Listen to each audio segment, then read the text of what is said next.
Those who are in the queues outside, get your tea and coffee and hurry back in. I know. We'll start at 5 past, so just in 2 minutes' time.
Francois Strydom from the University of the Free State.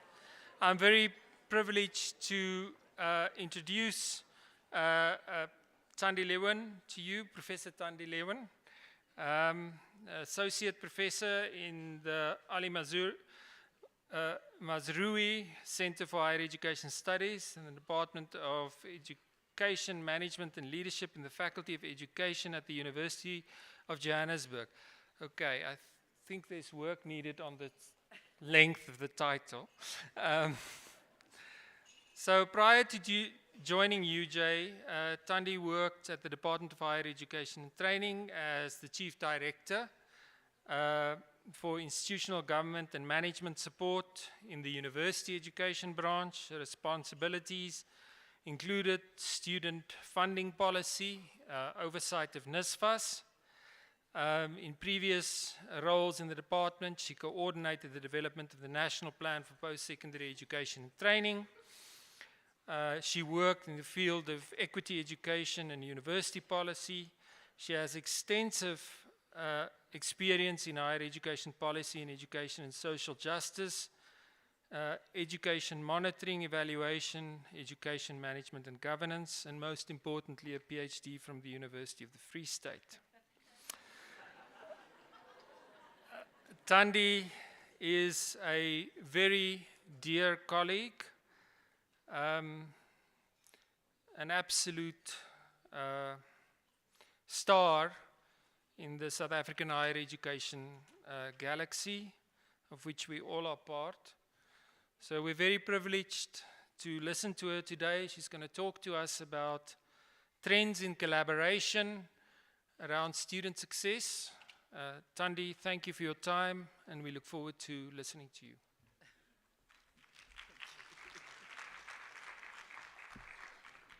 Thank you, Francois. Thank you all for having me. I'm sure some of you are wondering, like, why am I a prof? Because I know many of you from when I was in government. But I am now just an ordinary academic, so I'm really sorry that all the things I talk about I can't really do anything about anymore, except publish. So it's really nice to see so many friends and colleagues, but also so many new faces. Like, you know, in the DHET, didn't always engage with everyone at every level of university. It's so nice to see how big this community is. And I'm just here to do some give you some introductory thoughts about, what my analysis is of the current state of our higher education system in relation to student success, collaboration and funding, And I also want to make some suggestions about what can and perhaps should be done and who should do it, ideally. So I'm drawing primarily on my experience in the States, which I left just over 2 years ago. Not going to reveal any state secrets, but hopefully trying to make some things more visible that are actually in the public domain and, give you a little bit of a sense of what's going on. So even if I don't go to Parliament anymore, the universities go to Parliament, but I now have the time to sit getting sucked into the YouTube videos of what's happening in Parliament so that when it comes on TikTok, I've already seen it. But so that's what I do these days. But I think I just want to try and answer some questions. One is, have we really made the shift to a core focus on student success? And it was really interesting listening to Tim Rennick talk about that and reflecting on that in the US context. I don't have time to go into all of the detail of this, but I think that the deficit student model is still a very strong discourse in our higher education system.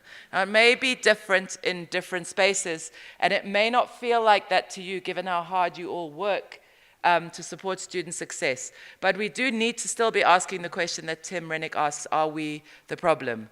It's slightly unfair for you because of the work you're doing, as I said.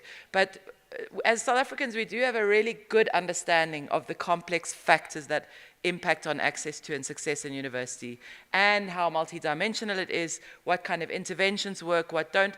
And our scholarship of learning and teaching is world-renowned. I think we're probably one of the countries that knows the most about some of these things. And many of our scholars are internationally recognized for this. But we still need to ask the question about how effective our steering mechanisms have been. The policy mechanisms, the steering, the funding, the quality assurance. And if it hasn't been successful in supporting student success, we need to ask why. And there's quite a lot of projects in the system and in institutions, but not necessarily the systemic coherence that we've hoped for. Attrition, so I don't want to say that it hasn't improved, because it's improved significantly. When Kresge was thinking about moving into the student success support work, I did some work for them on this, and at the time there was a real sense that things were going to shift, and I think things have shifted a lot with things like the University Capacity Development Grant and some of the collaborative work that's been built into the system. And obviously Siyaphumelela has had a huge impact as well. But I think that given that attrition, throughput, and inequity are still such mainstream issues in our system, we clearly have a lot of work to be done. And also, it's not uniform across institutions, and I think we really appreciate the fact that this network has got bigger and bigger, and that it's having an impact on more and more institutions. I just want to talk a little bit about, so this is now me coming, I'm coming to you as a whinging academic, and those of you academics know how good we are at whinging. Just to say that, I think this was Ian Scott who said that valorizing research outputs over teaching has become embedded in academic cultures and identities. And it's really still the case that I think thinking about student success and student-centered institutions is still not as mainstream as it should be. And the question I want to ask is, can academics cope? I just want to give you a perspective. Obviously, in my center, the Ali Mazrui Center, we talk about neoliberalism all the time. We whine about it incredibly all the time. George Monbiot and Hutchinson talk about it as an invisible doctrine, that it's become so pervasive in our daily lives. And this is particularly the case in northern institutions and western institutions. And it's increasingly so in SA. But I think we need to really rethink this. And this is one of the things that's contributing to some of the academic success work still not taking place as it should do. Because the forms of measurement and competition, which are supported by unending measures, are profoundly changing the nature of academic work. Shaw and Wright call it audit cultures, and they show how it's developed over time. But it's confused with accountability. We do need accountability. We need academics to be accountable, and we need more of it for sure, but we have to find different ways of being unaccountable. So as universities in South Africa have become more socially responsive, and they believe very much in social justice and epistemic change, but what's happening in reality is quite different from what we want it to be, because structurally it's quite difficult for academics to do the work that they need to be doing. It may be more difficult at some institutions than other, and maybe I'm in an institution that's taken some of this to quite an extreme, but things like taking undergraduate teaching seriously, collaborative work, meaningful academic writing, are not the things that are rewarded. Academia is very performative, it's very individualistic, it's quite competitive and complex, but there's very little time to do meaningful research. And I think at the same time, of course, I can sit watching the portfolio committee for hours on end, so it's not the worst workplace like that. But I do think that we need to think about these things. When I present at my university about the funding framework, and I tell people that the research outputs funding is only a very small component of the discretionary funding that goes to institutions in the form of the block grant. It's really only about 1/8 of the block grant. People are very surprised because they think that the research outputs funding is what drives, what it is that we're supposed to do at our institutions. And it's really not the case. The funding framework is not designed to reward only research outputs, and regardless of what they might be. The funding framework is actually built to support teaching inputs and to support student success. And I think that we need to think about that much more. Anyway, moving on. I wanted to ask how we make the best use of the resources available to us. And you all probably know different things about the financial context, but what we are having in South Africa is one of the fastest growing budgets in our government between 2018 and 2023. Most of that money is going into student financial aid, and the difference between the student financial aid budget and the university subsidy budget is very, very small now. And it has got smaller and smaller, partly because we've had to reprioritize funding from the subsidy budget to support the student financial aid budget in order to support the policy that changed in 2018. So there's been quite a lot of ad hoc decision making and a lot of policy instability in that. Ironically, at the same time, we've also had growing student debt. So we're in quite a difficult situation. I really feel for the vice chancellors and the finance people. I know they, academics, like to other them, but it really is a very difficult kind of environment at the moment. But having said that, I wanted to say that I think as South Africa, we have a very strong belief still in the public value of higher education and the importance of public funding of higher education. And we still have a very significant budget for higher education. So even though there's a lack of trust in institutions and there's growing suspicion towards universities, we have this very strong policy frame and we have the funding to support it. And I'm saying this also because many countries do not, and you can see that in many countries public funding and public investment in higher education is on the serious decline, and there's a lot of skepticism towards universities. The geopolitics are really in kind of backlash form at the moment.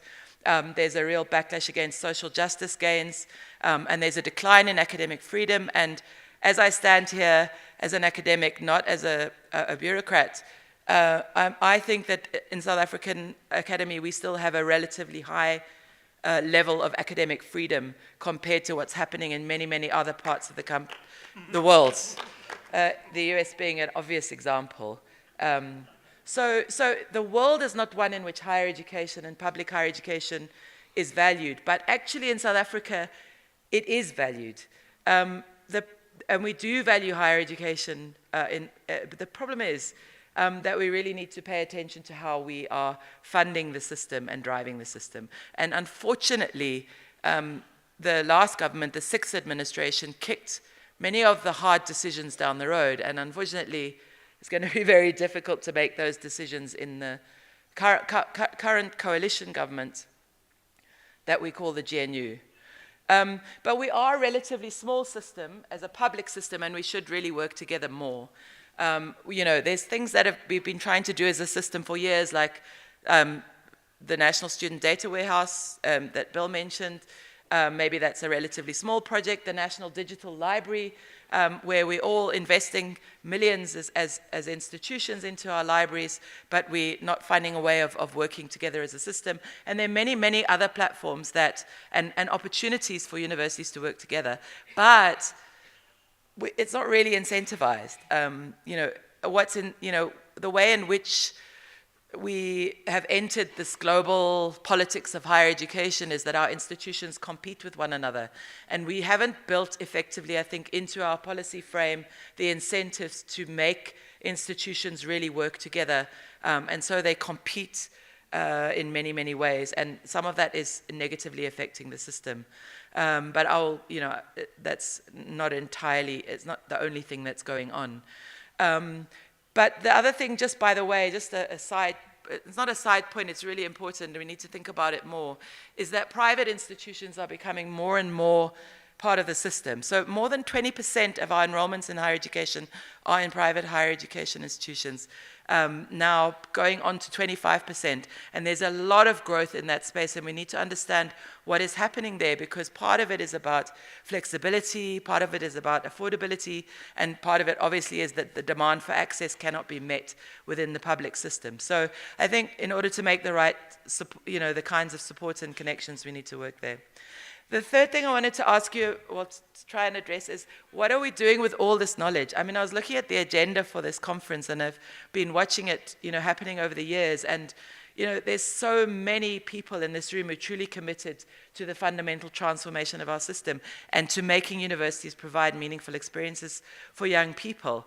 And so we really need to think about how we use this knowledge and how we can find ways of making this knowledge shareable and, in a sense, force some kind of systemic data to be built into the system. We can't just rely on the DHET and the CHE, to do system analysis. I think, particularly when there's so much important data being held at institutional level.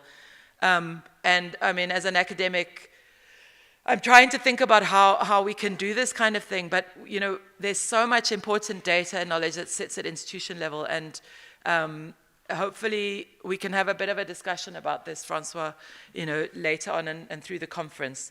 And it really hit me hard what Tim said about, if you do student success well, it pays for itself. I've recently heard that data is going to become available soon, but I very much think that if we think about the funding framework differently, and if institutions think about it differently, that we'll probably be able to see some of that starting to really pay off. And I really don't want to deny that we haven't had huge gains. We've really, really had huge improvements in student success, in who accesses and succeeds at university, but we have so much money going into it, to be honest, and we need it. We need this money, but I want to talk a little bit about student funding, which is what I know best, and tell you that student funding is absolutely critically important, and it has been a major part of our investment in South Africa from the state, and it's been so important for student success. And it's necessary, but it's not sufficient, as you all know from the work that you do. But in 2021, Prof. Yunus Balim chaired a task team, a ministerial task team, on the functioning of NSFAS. And the report wasn't released, but it was discussed in Parliament. And it looked at what NSFAS needs to do, and the systems and governance possibilities for NSFAS. And we really need to go back to the recommendations of that task team. We don't need to go back to the drawing board on this, but NSFAS is going to have to make the shift that is recommended there. And I can only hope that the new board will continue some of the work that the administrator was doing, because he really didn't, I think, have long enough to do what he was trying to do. We also had a ministerial task team chaired by Professor Mtose, who's one of our vice-chancellors. It was involved a number of people from within the university sector, and this report is also not public, but its recommendations were presented by the minister in a public statement. And we really need to think about some of these recommendations and taking them forward. And it really is about what kind of funding do we have in our pot as a higher education system, and how do you fund higher education institutions properly, as well as fund students to access it. And we need to think much more thoughtfully about this. And this is where I want to talk about the private funders, who, by the way, are very significant, because when we did a systemic analysis for this particular MTT work, we discovered that well over 160,000 students in the system, and in our public system, we currently have around 1.1 million students. So that's a very significant number. We're being funded through other sources than NSFAS. So these are people that are getting funded from other government departments, from the private sector, and from many of the non-profits who are also represented within this community. But we still have to understand better why student debt is rising. And I suspect that this is an area that universities know a lot about, or parts of universities know a lot about, but it's not something that we're really thinking about. But just some signals from the work of the ministerial task team. We're going to need to go back to some kind of a loan component in our financial aid model. We're going to have a differentiated model for different students. We need a comprehensive model. It needs to be affordable. By the way, this work admits that the current model is not affordable for the state and it's not sustainable. We need a regenerative model. So as much as it may not feel like it, this has been admitted, and this is something that is being worked on. I don't know how well unfortunately, I'm no longer working on it myself. But we do need to think about the kinds of professional pathways we support, more nuanced tools for financial eligibility, etc. And we need to think about, this was another recommendation of the MTT, thank you very much, that we need to have a really good database that understands who's funding what, and a coordinated database. Remember that a lot of the private funders moved into the space of the missing middle funding when NSFAS became more comprehensive. And that didn't happen by design, but it happened, in a sense, as a result of the policy change. And I think we really need to understand much more about what's going on in this space. Just another point about student debt is that also when we were working on the MTT, we did an analysis of the student debt in the system. So this was around 2021. The student debt was around 17 billion. You must remember that more than half of that debt all of that debt is on the university's books. So it's not state debt, it's university debt, public university debt, and more than 50% of it gets written off. So universities are losing a lot of tuition fee income because of student debt. But when we looked at that, a lot of the student debt was, about a third of it was NSFAS qualifying students. So it was you hear about those of you who work with NSFAS know this very well, the closeout reports, this constant need to reconcile payments between universities and institutions. That's partly where some of the debt is. And the ill-conceived attempt, I can say these things now without any, because I have academic freedom. A very, very ill-conceived and presumably corrupt attempt to make direct payments to students, which has a long history in what NSFAS calls a student-centered model. And actually, by the way, to pass that cost on to students, the cost that was already being borne by universities, made in 2023, thankfully that's been pushed aside, but a lot of damage has been done. And I'm not saying that direct payments can never be made, but they can't be made without integrated systems between the universities and NSFAS. All of us who work in student financing know this, and the universities did tell NSFAS this at the time. I can assure you they did. And I can show you the evidence of it as well. So we're never going to be able to do it without an integrated IT system. And quite frankly, the current implementation problems, which are numerous and very complex as well, some of it is students who've exceeded their N+1, some of it is students who are on endless appeal, all of those things. It's actually a crisis, and I don't like using that word, but it's, as a system, we can't relax. We have to get our student financial aid system working again better and properly. And NSFAS IT governance and integration is the key. I don't have time to go into it because my time is up, but NSFAS, and any of you who've listened to me ever talk know that I will always say this: NSFAS has no role to play in the student accommodation space other than to make sure that it's funding students for the accommodation that it's supposed to be paying for. The universities need to be taking this back, and hopefully, that's something that's going to happen.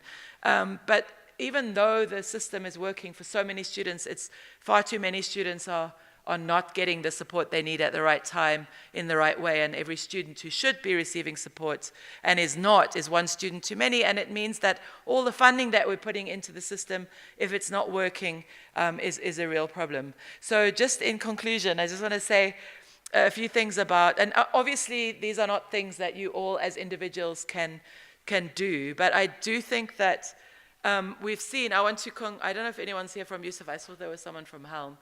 But, I think we are always calling on USAF to do more. I think that as a system, as the vice-chancellors of the system and those who collaborate, the registrars collaborate, the HR directors, the IT directors, there's all of these networks of people. There's FAPSA, there's the FEF, there's the FSG, there's the strategy groups, the transfer, all of them. We need to fight for the public system that we have now. We're not going to get more money, but we need to fight for it now, and we need to be much more strategic about it. And all of you have a role to play in that.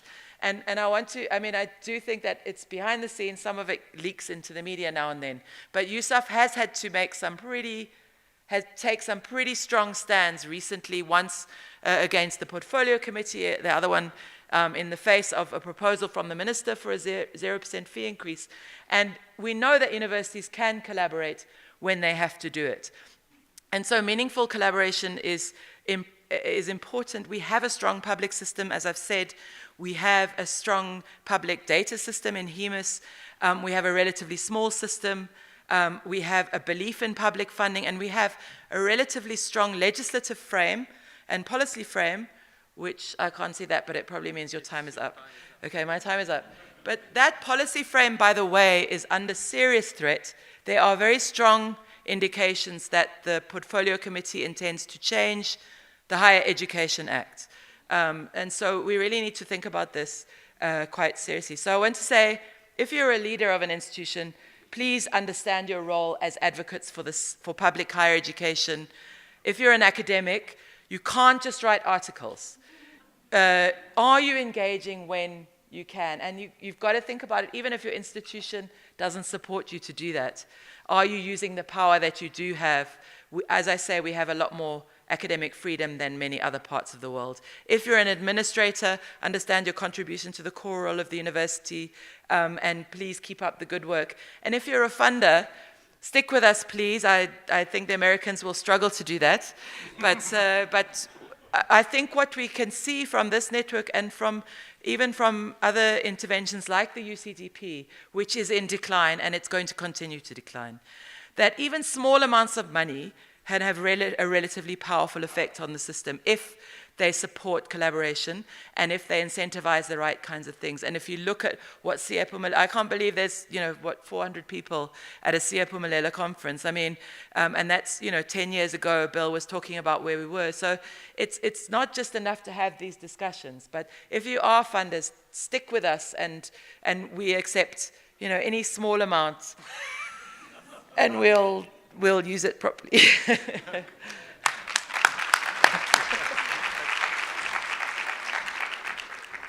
Thandi, thank you. I hope we have, I'm so glad we've got students with us, that you can see at what level people are passionate about this work and what complex systemic engagement there is. As Thandi, I get emotional at every Siyaphumelela conference. I can't tell you what it means to see so many young professionals. This is the work. You have to care very, very deeply to work in these systems and change them. So there unfortunately isn't time for questions, but she loves to chat. So you can talk to her afterwards. Thandi, thank you so much. Thank you for the brave statements, just like the brave statements our American colleagues have made today. I hope you noticed them. Very, very courageous ones. Thank you. Thank you, colleagues.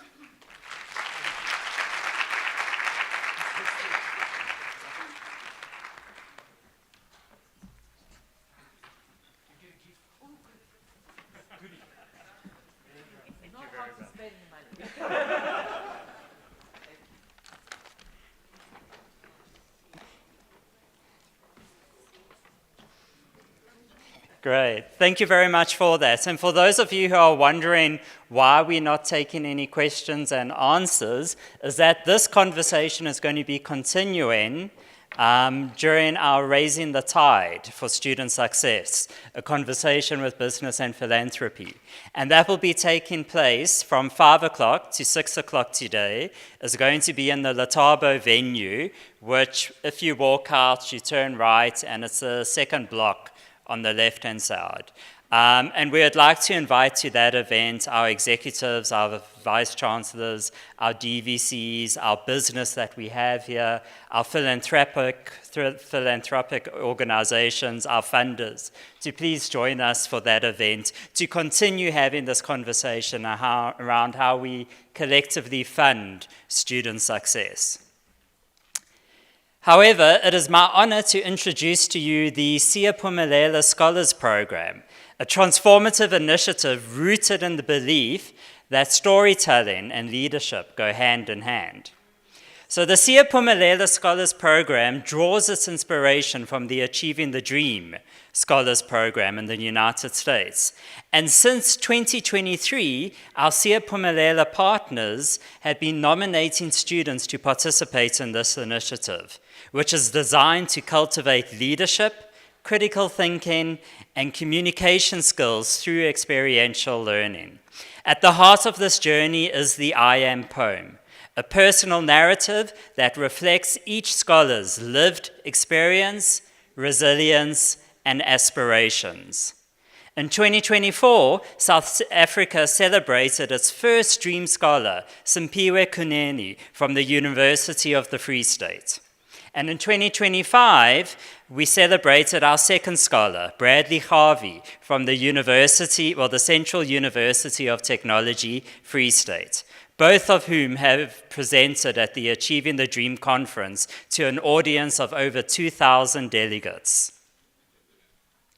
This year, 5 Siyaphumelela scholars were selected to present their I Am poems at this year's Siyaphumelela Conference, and one of whom will go on to present their poem at the Dream Conference in Portland, Oregon in March next year.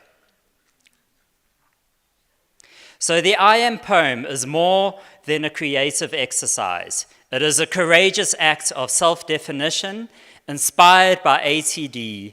The poem is structured around 2 powerful movements. The first part focuses on where I am from, and this is a reflection on the experience that shaped the scholar's journey. But Now I See is a turning point in the poem, where the poets start to look forward and turn and start to reclaim their agency and envision a future beyond adversity. This poetic journey is a call to listen deeply. As Denise Furman, the ATD poet in residence, reminded us at the Dream Conference this year, this is not a small voice.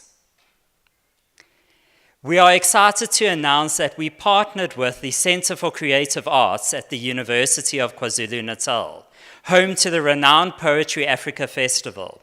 The Center for Creative Arts has committed to supporting the scholars' development and showcasing their work to a broader audience, including presenting at the Poetry Africa Festival in October this year in Durban.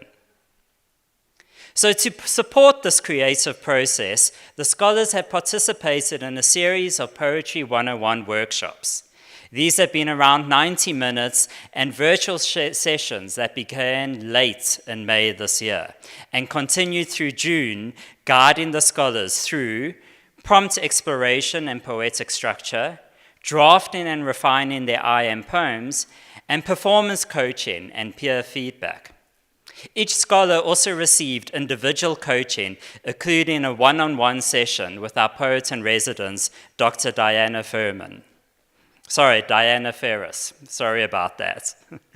So at the heart of this year's poetic journey is Dr. Diana Ferris. And if you wouldn't mind, please stand in for us.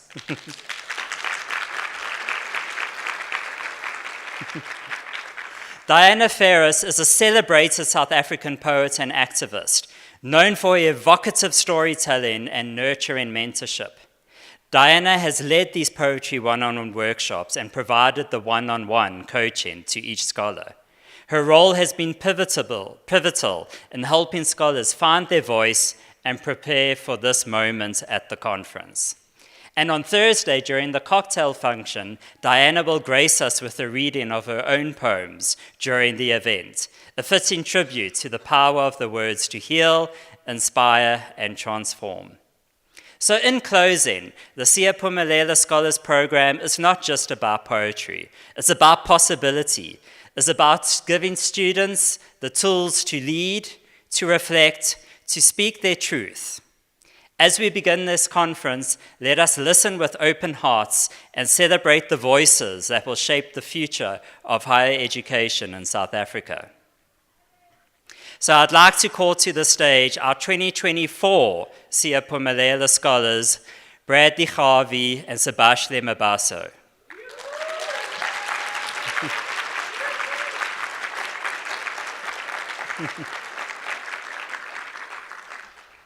So Bradley Gawie is a Master of Agriculture candidate at the Central University of Technology and a SACNASP registered Agricultural Extension Officer, and the 2025 Siyaphumelela Dream Scholar who represented South Africa at the Dream Conference in Philadelphia this year. A 2-time cum laude graduate with over a decade of experience in retail management and brand leadership, Bradley now devotes himself to academic development and student empowerment. He has served as a peer mentor, an academic advisor, a writing advisor, a supplemental instruction leader, and chairperson of the Agro-SO, playing a pivotal role in first-year student success and support. His work bridges sustainability, education, and transformation, rooted in his vision to pay forward and uplift communities through knowledge and leadership. Let's give Bradley a warm round of applause.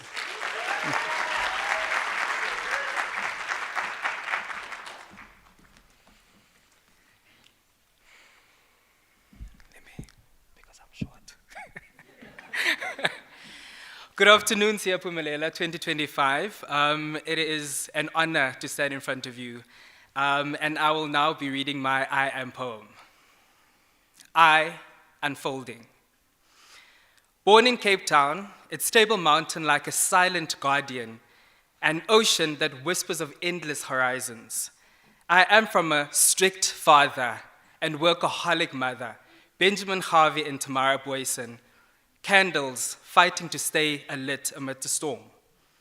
I am from celebrating with Dikapsa Klopsa parades, showering us with moments of joy and pride, yet unable to master the unfathomable realities of its streets. Die Bloed, the 28, the gangsterism. I am from Ward 76, infested with gangsterism and lawlessness, shootings ringing out in the night from across the open field. I am from casualties piled up, seen and unseen, as fear etched itself into my day-to-day, like shadows stretching beneath a fading sun. I, too, a 4-year-old boy, held an empty peace, trying to protect my own fleeting peace. But now, I have come to see the violent for more than just their violence. For sin slithered in through the first Adam, but salvation must spring forth through the second Adams and madams. Thus, lawlessness, and gangsterism are not identities, but shadows of scarcity. Lack of wisdom, and in its absence, we are swept away like leaves in a windstorm. From shadows of chaos, laat die naam van die Here geprys word. I'm also from Kranshoek, a Griekwa nederzetting nestled in Plettenberg Bay, known for its world-class beaches, where pressed white and black Sunday attire paired with white berets for women held cultural pride.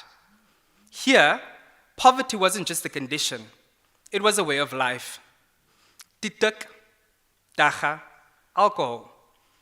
I'm from cracks sown by corruption of pre- and post-94, the underprivileged, underrecognized First Nation folk fighting daily for peanut butter and jam on brown bread, white picket fence for the who. From the edge of hopelessness, laat die naam van die Here geprys word. What I want to tell you is that the weight of my past is not as ball and chain, Paul and Silas. Rather, sermons on Mount, Ashley Creel, Krutua, Adam Small, Sarki Bartman. Each scar a scripture, each wound a testimony. Artifacts carved in defiance of mortality, embodying the quest for transcendence. What I also want to tell you is that student success is more than just achievements of degrees and transcripts. It is the perseverance forged, late-night struggles, the quiet victories of understanding after countless failures. It is embedded in the moments of knowing that someone is consistently supported and held. Building and enhancing systems so that no one else drops out simply because those who must support oft abort, and those entrusted to hold space out. It's the notion that taking chances is the echo of chances taken on me. Prof. Gillian Arendse, deep voice like calm waters. Dit wil gedoen wees, papa. Dr. Zenzile Ketcha, come see me, let's work through it. Dr. Kulufelo Nunes, I'm praying for you. Carol Labuskachni, do you want to go home? I'll book a ticket for you. Holding space for my fear, guiding me through my panic, and reaffirming that I was not alone. But what I really want to tell you is that I see my purpose supported by land and waters, the very ink with which I shall write justice, policy, sustainability, and change a thirsty globe over, nurturing buds of knowledge where ignorance once reigned.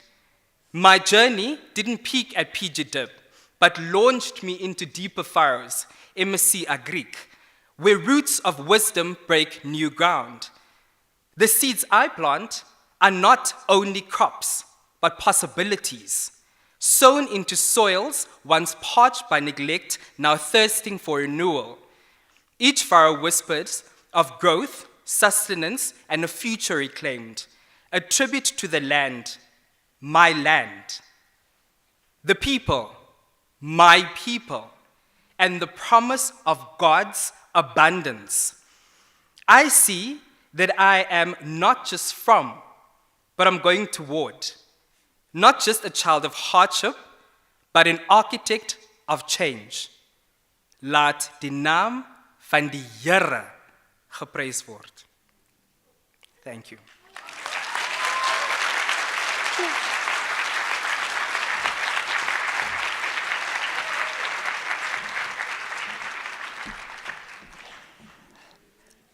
Very well done, Bradley. So don't sit down yet. I do have one more question for you. So, Bradley, having attended Dream this year, I wonder if you wouldn't just want to spend a moment and give us a little bit of a reflection on that experience. Thanks. Yes, so it was a deeply transformative encounter and event for me. In that student voice, it wasn't only heard, but it was really valued in those sessions. Also, it inspired me to really go deeper and be convicted furthermore in my purpose to student success, and to really go forward in equity, in collaboration. And it also reminds me that everything starts with authentic conversations, and thereafter it bleeds into us and collaborative action. So it was a transformative experience, as I said. I do not normally write poetry, but I found myself literally pouring myself out, and as a result, we are here listening to Bradley. So thank you very much, and I'm humbled for the experience.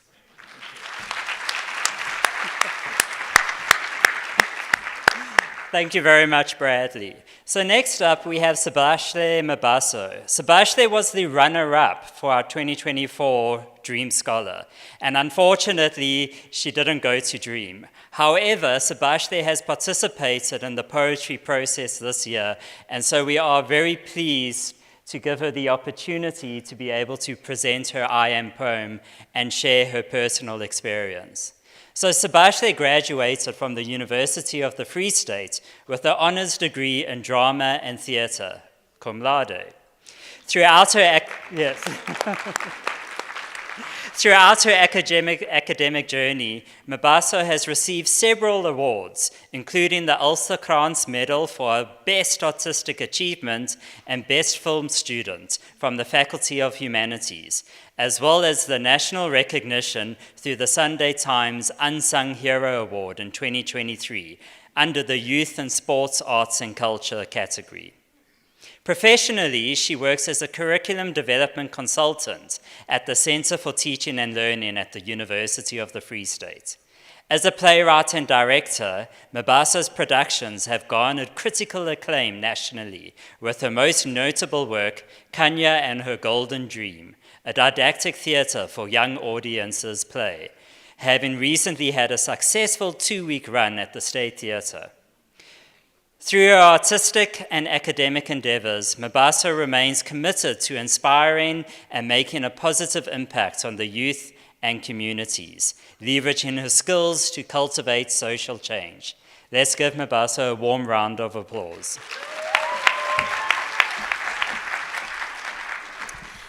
Thank you so much, Ashton. Good afternoon. Thank you for the opportunity. All right, The Watcher. Born in Bethlehem, summer of '99, my first cry was in the embrace of my mother's mother. For many rotations around the sun, my grandmother, Sister Elizabeth Molefe, the only black woman in a white neighborhood, my destiny was clear. I too would be black, brazen, bountiful.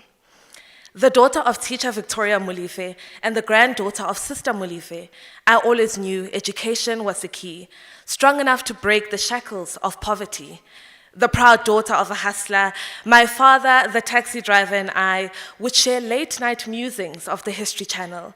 In the daytime, he would fill our little home with Bob Marley's tunes, the melodies, the altar upon which I was baptized on the principles of Ubuntu. Here, in the little orange house on your right, up the gravel road, was where I first became a watcher, watching our home crumble from within, the rapid decay, a symptom of broken promises and dishonesty. By 12, I was caught in the crossfire, playing mediator, torn between their strife, a childhood cut short as I navigated the complexities of adult conflicts. Center stage in this broken home, I feigned happiness with flying colors, each time a standing ovation. I watched as grief and disappointment poisoned my mother's words, the venom piercing my young skin like shards of glass. I watched as a small light, my brother, Musa Wenkosi, the alleged reincarnation of my paternal grandfather, shone through the darkness. Soon, home, no longer defined by 4 orange walls, was now wherever we went together, my mother, brother, and I. Navigating the complexities of identity, I concealed my queerness. My mother's plate, too full with the struggle of raising 2 children alone, did not need an extra serving of judgment and impurity. I watched as the possibility of an uncompleted matric year dangled in front of my very eyes, pitted pockets and empty bank accounts threatening to take my education away. A generous deposit, the ultimate saving grace. Ahead still lay mountains to be conquered. In no time, I was a watcher turned magician, juggling nasfas between my family's bellies and mine. And yet, even with staring hunger in the face, I conjured hope. The end goal was to be an artist. You will end up on the streets, they said. Be no name to speak of, no child to be proud of.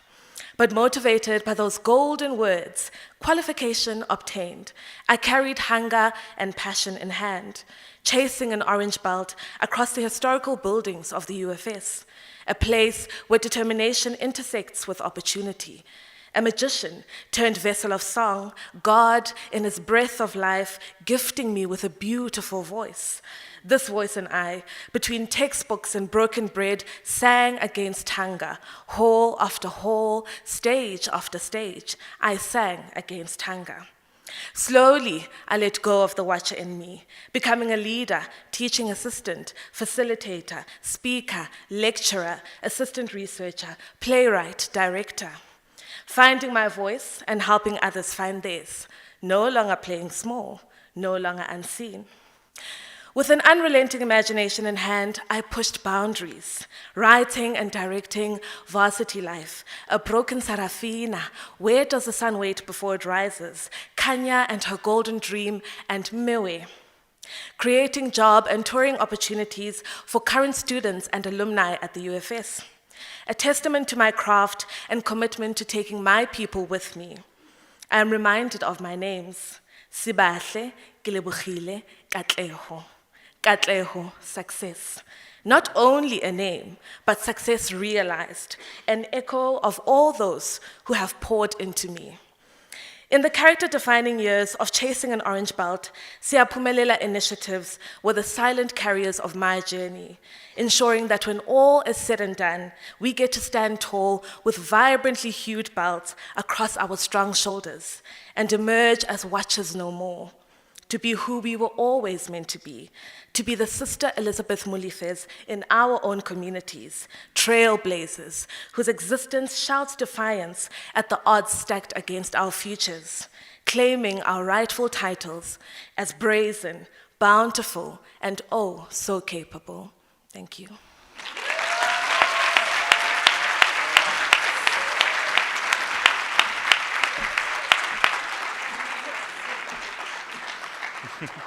Thank you very much. Let's give our 2024 Siyaphumelela scholars a warm round of applause. Thank you.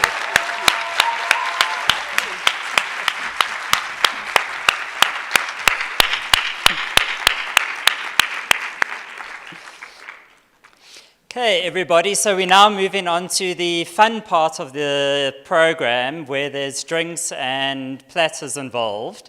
So we'll be splitting up into two groups now. The one group will be going to the Lataba venue for continuing that conversation that we had, the Raising the Tide for Student Success, a conversation with business and philanthropy. So that will be those who are involved, our executives, the DVCs, VCs, our business partners, as well as those involved in the funding of student success.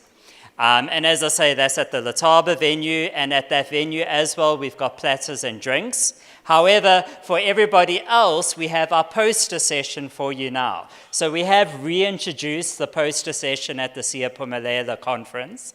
As you can see, we've got the posters on the side. A lot of work has gone into those posters. So please, if you could spend the next hour engaging with the presenters around the content. We also have the Fly at UP activation, where if you do have any thrift clothes, so this is clean and ready to wear clothes that you would like to donate to UP, Fly at UP, which will go to the students. It's there in the corner. We'll also have a box for donations at registration throughout the week. So if you didn't bring anything today, you're welcome to bring it during the rest of the conference. We also have the, is it Finish the Line? I always get the name of this game wrong. the finish line game from the University of the Free State. We have one copy for each institution, so if the institutional leads can collect those games. However, it is also available for purchasing through the University of the Free State. And that's sitting on the right hand over here, and they've got some editions of the game so you're able to play and experiment and go through the student journey as well in that process. What we'll also be doing is all of the students, if you could please come to the front over here.